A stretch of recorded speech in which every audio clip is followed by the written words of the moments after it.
The Midlands Air Ambulance is 21 years old today.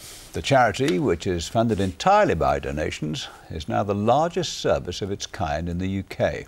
However, officials face a big challenge from rising costs and are now using the anniversary to ask to be made exempt from VAT on aviation fuel.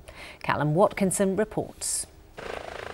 Saving lives in the skies, Midlands Air Ambulance is 21 today and busier than ever.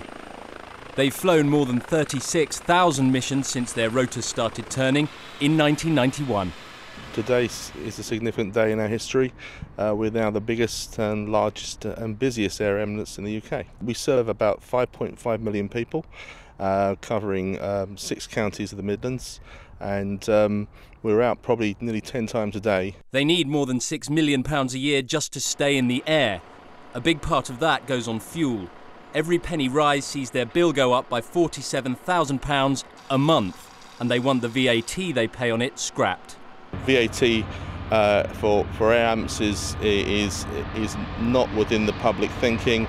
It's something that we would absolutely support to be abolished, like the RNLI, that I understand does not pay VAT on fuel. We provide a similar service. This service deals with 1,000 traffic accidents every year, 200 industrial accidents, and airlifts roughly 4 children to hospital each and every week.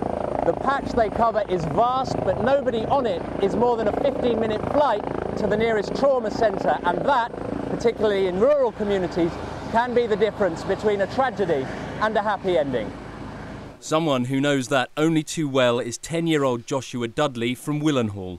He was hit by a car whilst riding his bike last Easter, suffering multiple injuries. Thanks to the air ambulance, his journey to vital specialist services at Birmingham Children's Hospital took just 5 minutes, and a year later, he's on the mend. He was dead at the scene.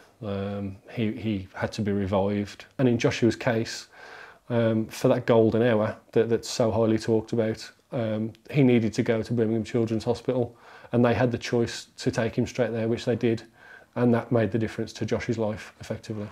One of the paramedics on board that day agrees. What would have been a 30-minute journey by road turned into a 5-minute journey by the helicopter, and he was right in the doors of the Children's Hospital in that time, being treated by specialists.